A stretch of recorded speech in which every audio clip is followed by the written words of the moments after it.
The Art of Money Getting by P.T. Barnum. In the United States, where we have more land than people, it is not at all difficult for persons in good health to make money.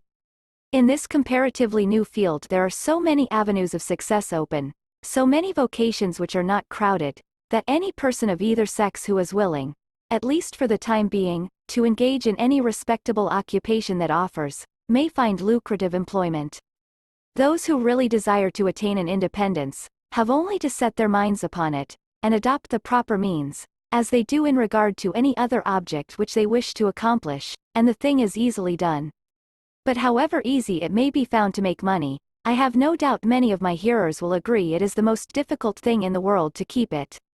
The road to wealth is, as Dr. Franklin truly says, as plain as the road to the mill. It consists simply in expending less than we earn. That seems to be a very simple problem. Mr. Micawber, one of those happy creations of the genial Dickens, puts the case in a strong light when he says that to have annual income of £20 per annum, and spend £20 and sixpence, is to be the most miserable of men. Whereas, to have an income of only £20, and spend but £19 and sixpence is to be the happiest of mortals. Many of my readers may say, we understand this. This is economy, and we know economy is wealth. We know we can't eat our cake and keep it also. Yet I beg to say that perhaps more cases of failure arise from mistakes on this point than almost any other. The fact is, many people think they understand economy when they really do not. True economy is misapprehended, and people go through life without properly comprehending what that principle is. One says, I have an income of so much, and here is my neighbor who has the same. Yet every year he gets something ahead and I fall short. Why is it? I know all about economy. He thinks he does, but he does not. There are men who think that economy consists in saving cheese parings and candle ends, in cutting off 2 pence from the laundress bill and doing all sorts of little, mean, dirty things.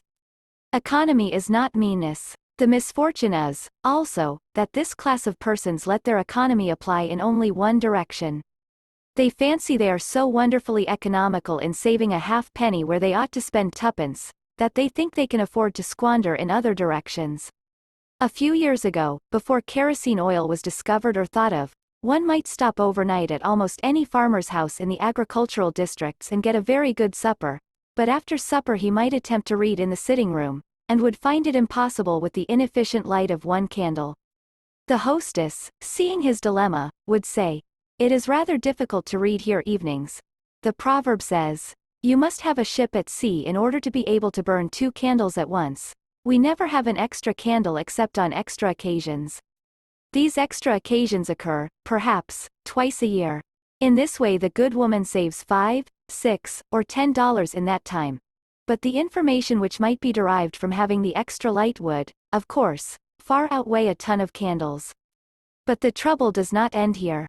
Feeling that she is so economical in tallow candies, she thinks she can afford to go frequently to the village and spend $20 or $30 for ribbons and furbelows, many of which are not necessary.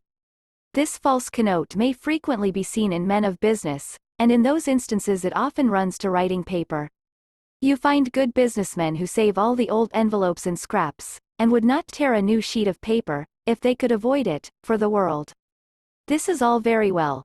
They may in this way save $5 or $10 a year, but being so economical, only in note paper, they think they can afford to waste time, to have expensive parties, and to drive their carriages. This is an illustration of Dr. Franklin's saving at the spigot and wasting at the bunghole, penny wise and pound foolish.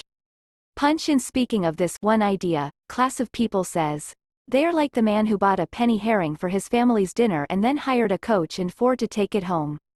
I never knew a man to succeed by practicing this kind of economy.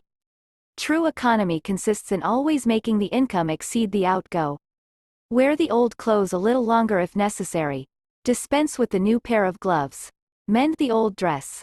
Live on plainer food if need be. So that, under all circumstances, unless some unforeseen accident occurs, there will be a margin in favor of the income. A penny here, and a dollar there, placed at interest, goes on accumulating, and in this way the desired result is attained.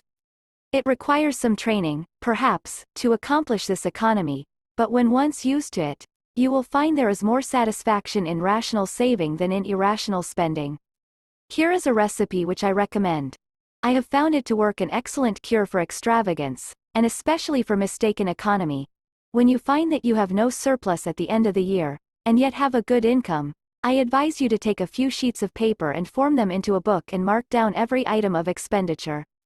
Post it every day or week in 2 columns, one headed, necessaries, or even, comforts, and the other headed, luxuries, and you will find that the latter column will be double, treble, and frequently 10 times greater than the former.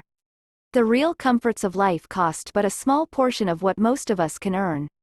Dr. Franklin says, it is the eyes of others and not our own eyes which ruin us. If all the world were blind except myself, I should not care for fine clothes or furniture. It is the fear of what Mrs. Grundy may say that keeps the noses of many worthy families to the grindstone.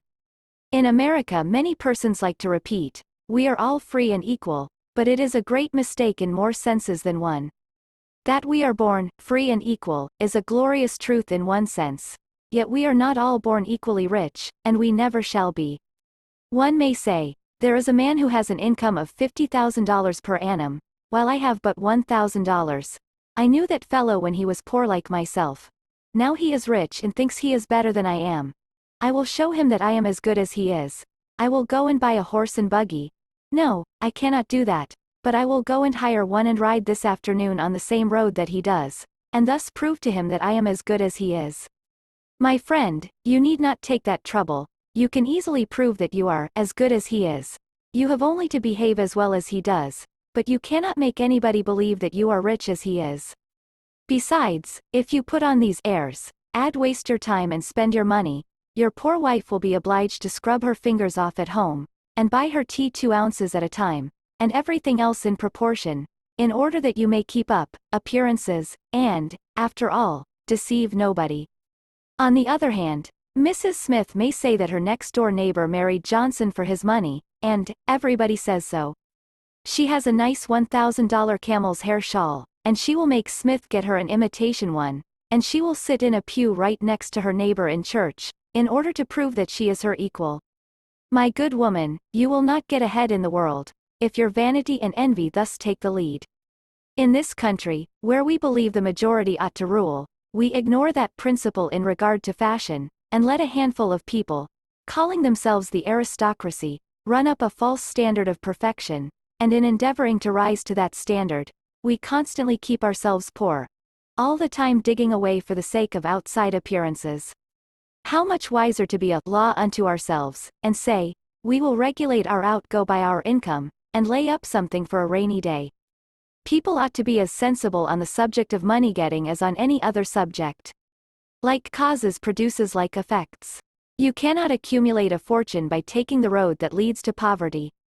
It needs no prophet to tell us that those who live fully up to their means, without any thought of a reverse in this life, can never attain a pecuniary independence. Men and women accustomed to gratify every whim and caprice, will find it hard, at first, to cut down their various unnecessary expenses, and will feel it a great self-denial to live in a smaller house than they have been accustomed to, with less expensive furniture, less company, less costly clothing, fewer servants, a less number of balls, parties, theater goings, carriage ridings, pleasure excursions, cigar smokings, liquor drinkings, and other extravagances.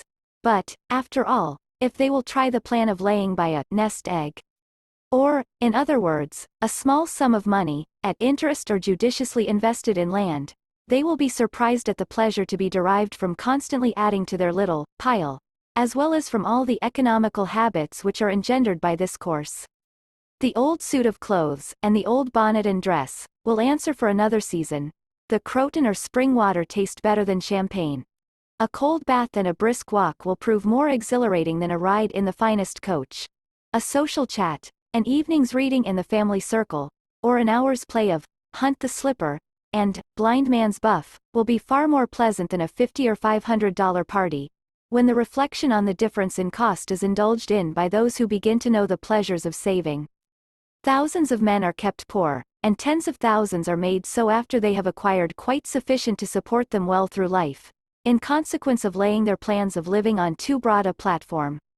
Some families expend $20,000 per annum, and some much more, and would scarcely know how to live on less, while others secure more solid enjoyment frequently on a 20th part of that amount. Prosperity is a more severe ordeal than adversity, especially sudden prosperity. Easy come, easy go, is an old and true proverb. A spirit of pride and vanity, when permitted to have full sway, is the undying cankerworm which gnaws the very vitals of a man's worldly possessions, let them be small or great, hundreds, or millions. Many persons, as they begin to prosper, immediately expand their ideas and commence expending for luxuries, until in a short time their expenses swallow up their income, and they become ruined in their ridiculous attempts to keep up appearances, and make a sensation. I know a gentleman of fortune who says, that when he first began to prosper, his wife would have a new and elegant sofa. That sofa, he says, cost me $30,000. When the sofa reached the house, it was found necessary to get chairs to match, then sideboards, carpets and tables, to correspond with them, and so on through the entire stock of furniture, when at last it was found that the house itself was quite too small and old-fashioned for the furniture, and a new one was built to correspond with the new purchases. Thus, added my friend, summing up an outlay of $30,000, caused by that single sofa, and saddling on me, in the shape of servants, equipage, and the necessary expenses attendant upon keeping up a fine establishment, a yearly outlay of $11,000, and a tight pinch at that. Whereas, 10 years ago, we lived with much more real comfort, because with much less care, on as many hundreds. The truth is, he continued, that sofa would have brought me to inevitable bankruptcy, had not a most unexampled title to prosperity kept me above it, and had I not checked the natural desire to cut a dash. The foundation of success in life is good health. That is the substratum fortune. It is also the basis of happiness. A person cannot accumulate a fortune very well when he is sick. He has no ambition, no incentive, no force. Of course, there are those who have bad health and cannot help it. You cannot expect that such persons can accumulate wealth, but there are a great many in poor health who need not be so. If, then, sound health is the foundation of success and happiness in life, how important it is that we should study the laws of health, which is but another expression for the laws of nature. The nearer we keep to the laws of nature, the nearer we are to good health, and yet how many persons there are who pay no attention to natural laws, but absolutely transgress them, even against their own natural inclination. We ought to know that the sin of ignorance is never winked at in regard to the violation of nature's laws. Their infraction always brings the penalty. A child may thrust its finger into the flames without knowing it will burn, and so suffers. Repentance, even, will not stop the smart. Many of our ancestors knew very little about the principle of ventilation. They did not know much about oxygen, whatever other gin they might have been acquainted with, and consequently they built their houses with little 7 by 9 feet bedrooms, and these good old pious Puritans would lock themselves up in one of these cells, say their prayers and go to bed. In the morning they would devoutly return thanks for the preservation of their lives during the night, and nobody had better reason to be thankful. Probably some big crack in the window, or in the door, let in a little fresh air, and thus saved them. Many persons knowingly violate the laws of nature against their better impulses, for the sake of fashion. For instance, there is one thing that nothing living except a vile worm ever naturally loved, and that is tobacco. Yet how many persons there are who deliberately train an unnatural appetite, and overcome this implanted aversion for tobacco, to such a degree that they get to love it. They have got hold of a poisonous, filthy weed, or rather that takes a firm hold of them. Here are married men who run about spitting tobacco juice on the carpet and floors, and sometimes even upon their wives besides. They do not kick their wives out of doors like drunken men, but their wives, I have no doubt, often wish they were outside of the house. Another perilous feature is that this artificial appetite, like jealousy, grows by what it feeds on.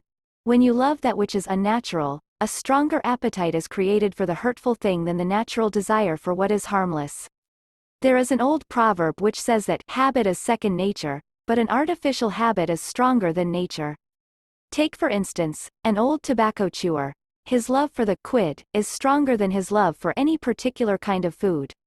He can give up roast beef easier than give up the weed. Young lads regret that they are not men. They would like to go to bed boys and wake up men, and to accomplish this they copy the bad habits of their seniors. Little Tommy and Johnny see their fathers or uncles smoke a pipe, and they say, "If I could only do that, I would be a man too. Uncle John has gone out and left his pipe of tobacco, let us try it." They take a match and light it, and then puff away. "We will learn to smoke, do you like it, Johnny?" That lad dolefully replies, "Not very much, it tastes bitter." By and by he grows pale, but he persists and he soon offers up a sacrifice on the altar of fashion. But the boys stick to it and persevere until at last they conquer their natural appetites and become the victims of acquired tastes. I speak by the book, for I have noticed its effects on myself, having gone so far as to smoke 10 or 15 cigars a day. Although I have not used the weed during the last 14 years, and never shall again. The more a man smokes, the more he craves smoking. The last cigar smoked simply excites the desire for another, and so on incessantly. Take the tobacco chewer. In the morning, when he gets up, he puts a quid in his mouth and keeps it there all day, never taking it out except to exchange it for a fresh one, or when he is going to eat. Oh, yes, at intervals during the day and evening, many a chewer takes out the quid and holds it in his hand long enough to take a drink, and then pop it goes back again. This simply proves that the appetite for rum is even stronger than that for tobacco. When the tobacco chewer goes to your country seat and you show him your grapery and fruit house, and the beauties of your garden, when you offer him some fresh, ripe fruit, and say, "My friend, I have got here the most delicious apples, and pears, and peaches, and apricots. I have imported them from Spain, France and Italy. Just see those luscious grapes. There is nothing more delicious nor more healthy than ripe fruit, so help yourself. I want to see you delight yourself with these things." He will roll the dear quid under his tongue and answer, "No, I thank you, I have got tobacco in my mouth." His palate has become narcotized by the noxious weed, and he has lost, in a great measure, the delicate and enviable taste for fruits. This shows what expensive, useless and injurious habits men will get into. I speak from experience. I have smoked until I trembled like an aspen leaf, the blood rushed to my head, and I had a palpitation of the heart which I thought was heart disease, till I was almost killed with fright. When I consulted my physician, he said, "Break off tobacco using." I was not only injuring my health and spending a great deal of money, but I was setting a bad example. I obeyed his counsel. No young man in the world ever looked so beautiful, as he thought he did, behind a 15-cent cigar or a meerschaum. These remarks apply with tenfold force to the use of intoxicating drinks. To make money, requires a clear brain. A man has got to see that 2 and 2 make 4. He must lay all his plans with reflection and forethought, and closely examine all the details and the ins and outs of business. As no man can succeed in business unless he has a brain to enable him to lay his plans, and reason to guide him in their execution, so, no matter how bountifully a man may be blessed with intelligence, if the brain is muddled, and his judgment warped by intoxicating drinks, it is impossible for him to carry on business successfully. How many good opportunities have passed, never to return, while a man was sipping a social glass with his friend? How many foolish bargains have been made under the influence of the nervine, which temporarily makes its victim think he is rich? How many important chances have been put off until tomorrow, and then forever, because the wine cup has thrown the system into a state of lassitude, neutralizing the energies so essential to success in business? Verily, wine is a mocker. The use of intoxicating drinks as a beverage is as much an infatuation as is the smoking of opium by the Chinese, and the former is quite as destructive to the success of the businessman as the latter. It is an unmitigated evil, utterly indefensible in the light of philosophy, religion or good sense. It is the parent of nearly every other evil in our country.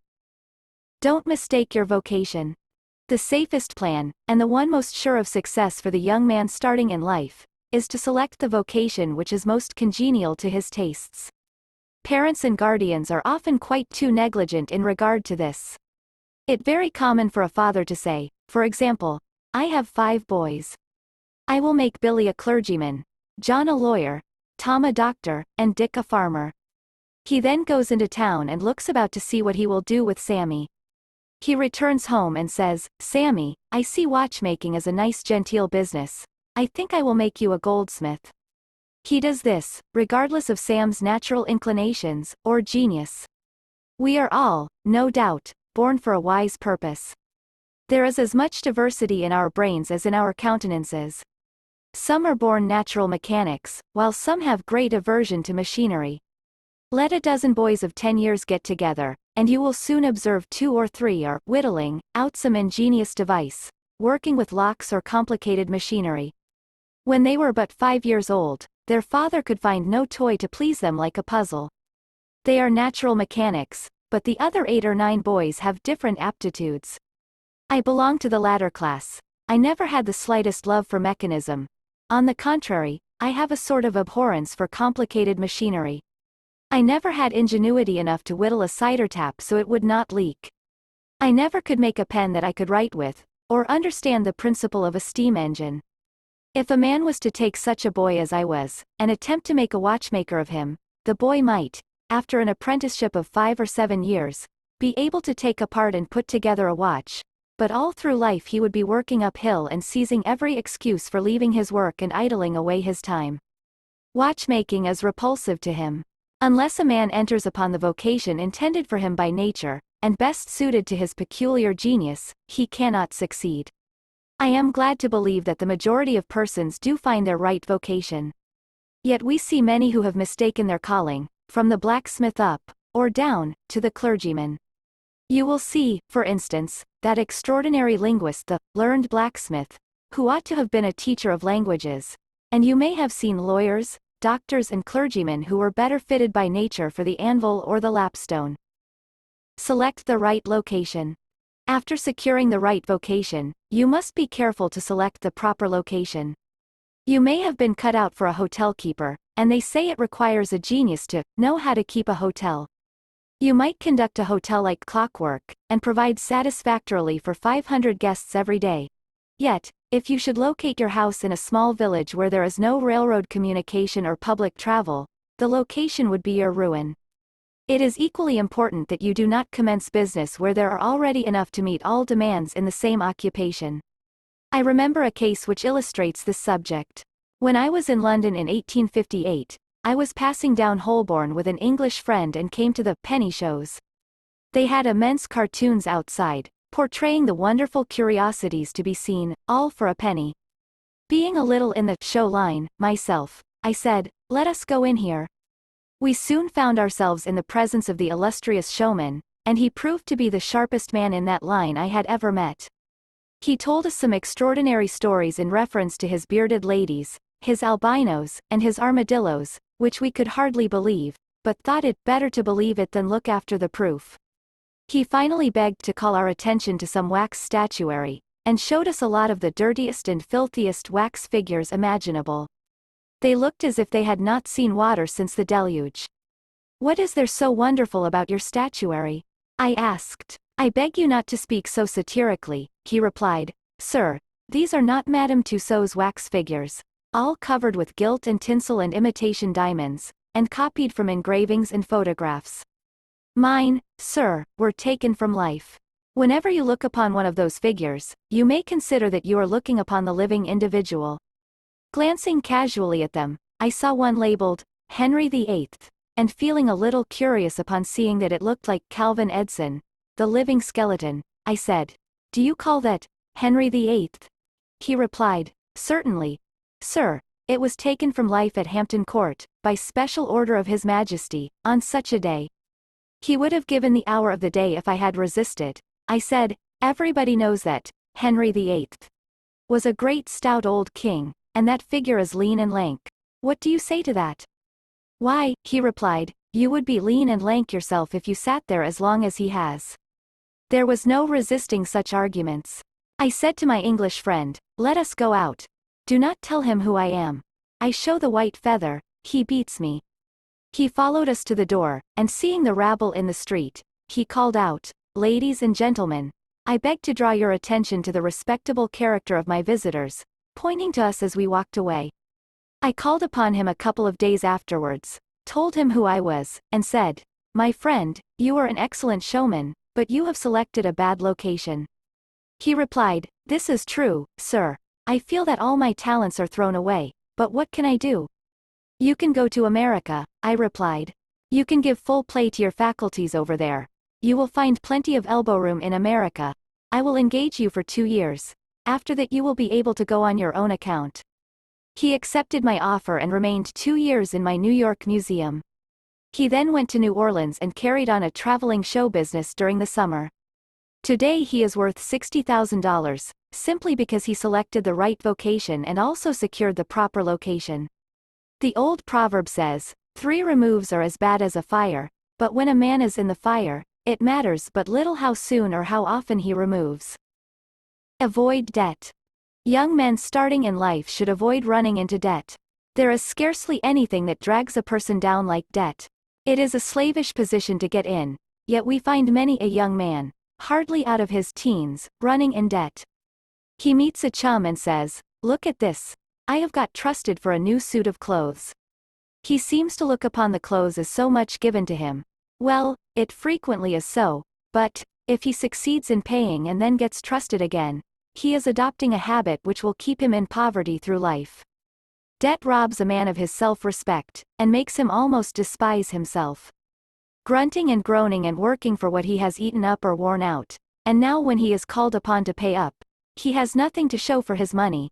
This is properly termed, working for a dead horse. I do not speak of merchants buying and selling on credit, or of those who buy on credit in order to turn the purchase to a profit. The old Quaker said to his farmer son, "John, never get trusted. But if thee gets trusted for anything, let it be for manure, because that will help thee pay it back again." Mr. Beecher advised young men to get in debt if they could to a small amount in the purchase of land, in the country districts. If a young man, he says, will only get in debt for some land and then get married, these 2 things will keep him straight, or nothing will. This may be safe to a limited extent, but getting in debt for what you eat and drink and wear is to be avoided. Some families have a foolish habit of getting credit at the stores, and thus frequently purchase many things which might have been dispensed with. It is all very well to say, "I have got trusted for 60 days, and if I don't have the money the creditor will think nothing about it." There is no class of people in the world, who have such good memories as creditors. When the 60 days run out, you will have to pay. If you do not pay, you will break your promise, and probably resort to a falsehood.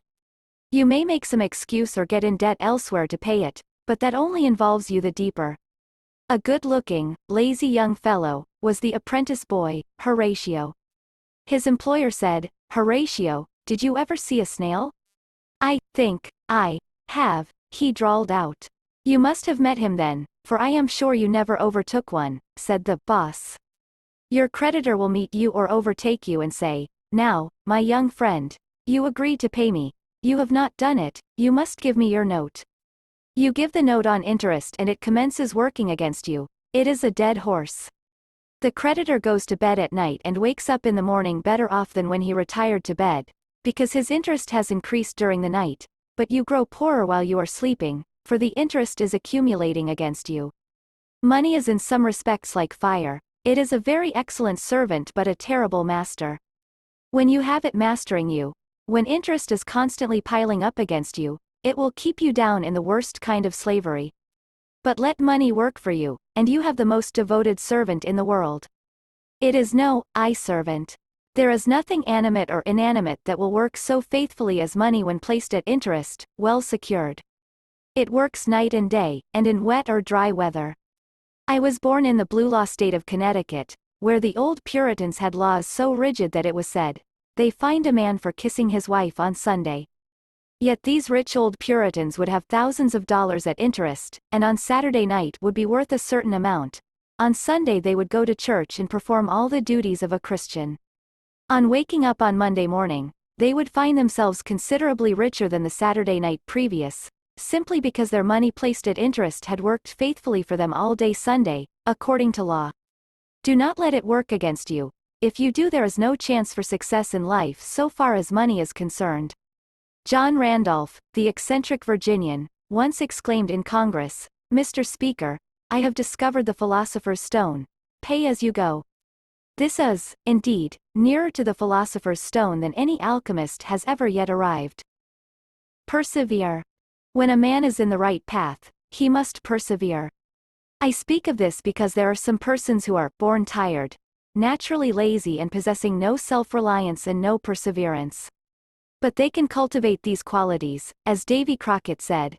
This thing remember, when I am dead. Be sure you are right, then go ahead. It is this go-aheadativeness, this determination not to let the horrors, or the blues, take possession of you, so as to make you relax your energies in the struggle for independence, which you must cultivate. How many have almost reached the goal of their ambition, but, losing faith in themselves, have relaxed their energies, and the golden prize has been lost forever. It is, no doubt, often true, as Shakespeare says, there is a tide in the affairs of men, which, taken at the flood, leads on to fortune. If you hesitate, some bolder hand will stretch out before you and get the prize. Remember the proverb of Solomon. He becometh poor that dealeth with a slack hand. But the hand of the diligent maketh rich. Perseverance is sometimes but another word for self-reliance. Many persons naturally look on the dark side of life, and borrow trouble. They are born so, then they ask for advice, and they will be governed by one wind and blown by another, and cannot rely upon themselves. Until you can get so that you can rely upon yourself, you need not expect to succeed. I have known men, personally, who have met with pecuniary reverses, and absolutely committed suicide, because they thought they could never overcome their misfortune. But I have known others who have met more serious financial difficulties, and have bridged them over by simple perseverance, aided by a firm belief that they were doing justly, and that Providence would overcome evil with good. You will see this illustrated in any sphere of life. Take two generals. Both understand military tactics, both educated at West Point, if you please, both equally gifted. Yet one, having this principle of perseverance, and the other lacking it, the former will succeed in his profession, while the latter will fail. One may hear the cry, "The enemy are coming, and they have got cannon." "Got cannon?" says the hesitating general. "Yes." Then halt every man. He wants time to reflect. His hesitation is his ruin. The enemy passes unmolested, or overwhelms him. While on the other hand, the general of pluck, perseverance and self-reliance, goes into battle with a will, and, amid the clash of arms, the booming of cannon, the shrieks of the wounded, and the moans of the dying, you will see this man persevering, going on, cutting and slashing his way through with unwavering determination, inspiring his soldiers to deeds of fortitude, valor, and triumph. Whatever you do, do it with all your might. Work at it, if necessary, early and late, in season and out of season, not leaving a stone unturned, and never deferring for a single hour that which can be done just as well now. The old proverb is full of truth and meaning. Whatever is worth doing at all, is worth doing well. Many a man acquires a fortune by doing his business thoroughly, while his neighbor remains poor for life, because he only half does it. Ambition, energy, industry, perseverance, are indispensable requisites for success in business. Fortune always favors the brave, and never helps a man who does not help himself. It won't do to spend your time like Mr. Micawber, in waiting for something to turn up. To such men one of two things usually turns up: the poorhouse or the jail. For idleness breeds bad habits, and clothes a man in rags. The poor spendthrift vagabond says to a rich man, "I have discovered there is enough money in the world for all of us, if it was equally divided. This must be done, and we shall all be happy together." "But," was the response, "if everybody was like you, it would be spent in 2 months, and what would you do then?" "Oh, divide again. Keep dividing, of course." I was recently reading in a London paper an account of a like philosophic pauper who was kicked out of a cheap boarding house because he could not pay his bill, but he had a roll of papers sticking out of his coat pocket, which, upon examination, proved to be his plan for paying off the national debt of England without the aid of a penny. People have got to do as Cromwell said, not only trust in Providence, but keep the powder dry. Do your part of the work, or you cannot succeed. Muhammad, one night, while encamping in the desert, overheard one of his fatigued followers remark, "I will loose my camel, and trust it to God." "No, no, not so," said the Prophet, "tie thy camel, and trust it to God. Do all you can for yourselves, and then trust to Providence, or luck, or whatever you please to call it, for the rest. Depend upon your own personal exertions. The eye of the employer is often worth more than the hands of a dozen employees. In the nature of things, an agent cannot be so faithful to his employer as to himself.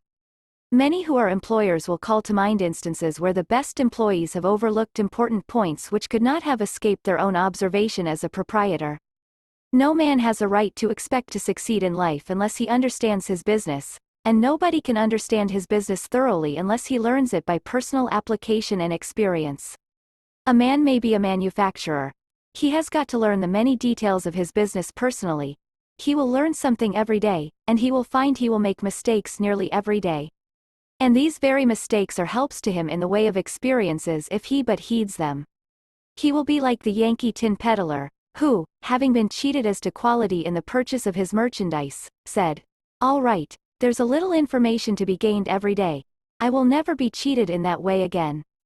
Thus a man buys his experience, and it is the best kind if not purchased at too dear a rate. I hold that every man should, like Cuvier, the French naturalist, thoroughly know his business.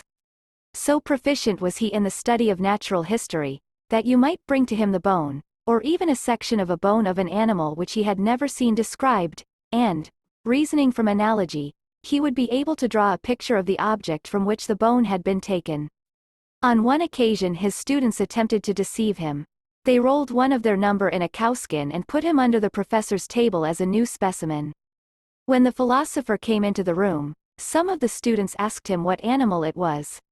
Suddenly the animal said, "I am the devil and I am going to eat you."